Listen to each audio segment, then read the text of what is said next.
Tuesday, November 2008, Harare, Zimbabwe, 5:30 in the morning. Amara wakes up before the sun. She always does. There is bread to bake, coal to light, dough to knead. She has done this every morning for 11 years. The same motions, the same hands, the same small bakery on Samora Machel Avenue that her mother started and her mother's mother before that. She knows the price of everything in this city. A loaf of bread, $10. A bag of flour, $40. A block of butter, $18. These numbers live in her body the way a musician knows a melody. She doesn't need to think about them. She doesn't know that by the time the sun sets today, every single one of those numbers will be meaningless. Amara is 34 years old. She has 2 children, Rudo, 8, and Tino, 5. Her husband Chidi works at the post office 3 blocks away.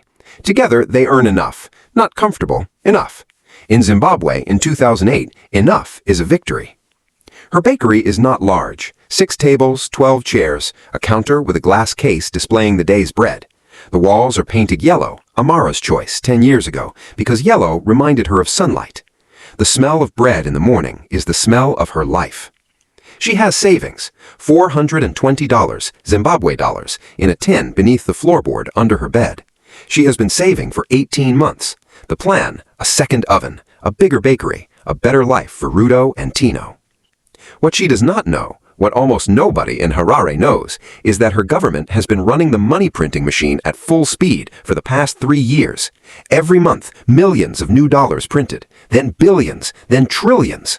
The government needed money to pay soldiers, to buy votes, to cover debts it could never repay. So it printed and printed and printed, until the word dollar in Zimbabwe started to mean something different from what it meant anywhere else on earth. At 7 a.m., Amara opens the bakery. She sets the price board outside. A loaf of bread, $10, same as yesterday. Her first customer of the morning is Mr. Banda, a retired school teacher, 71 years old, who has bought bread from this bakery every single morning for 9 years. He reaches into his coat pocket and counts out $10. He places them on the counter. Amara looks at the bills. They feel lighter somehow, thinner, like the paper itself knows something is wrong. She sells him the bread. She thanks him. He leaves.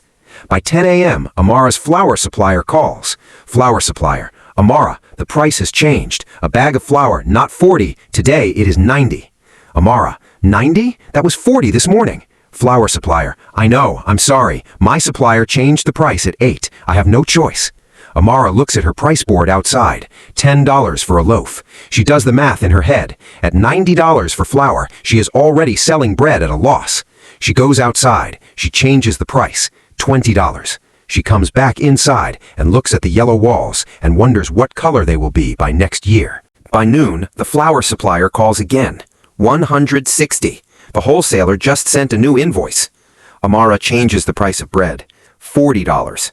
By 2 p.m., her neighbor, Blessing, who runs a small hardware shop next door, knocks on the glass.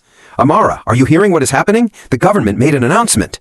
What announcement? They are printing more money. A new note. $100 trillion. One bill. 100 trillion. That's not possible. I'm telling you what I heard. Go look at the bank. Amara walks to the street. A queue outside the bank. Long, anxious, shuffling forward. People holding bags. Not briefcases. Shopping bags. Because that is what you need to carry enough Zimbabwe dollars to buy a loaf of bread. The bills are so worthless, so numerous, that people are bringing them in by the kilo. She watches a man leave the bank with a wheelbarrow full of cash. He is not rich. He is just trying to buy groceries. She goes back inside and changes the price of bread again. $100. She looks at the tin under the imaginary floorboard in her mind, the $420 she saved for 18 months. At this rate, by tomorrow morning, it will not be enough to buy a single egg. Here is what is happening to Amara, and what happened to an entire country. It is called hyperinflation, and understanding it might be the most important financial lesson you ever learn. Every government in the world controls its money supply. The central bank decides how many dollars or pounds or naira or dollars exist at any given moment. When managed correctly, this is normal and necessary. The economy grows, more money is needed, the bank prints more, slowly, carefully. But Zimbabwe's government did something different. Between 2000 and 2008, especially in those final months of 2008, they printed money not because the economy was growing. They printed it because they had no other choice. The farms had failed. The factories had closed. International sanctions had cut off foreign money.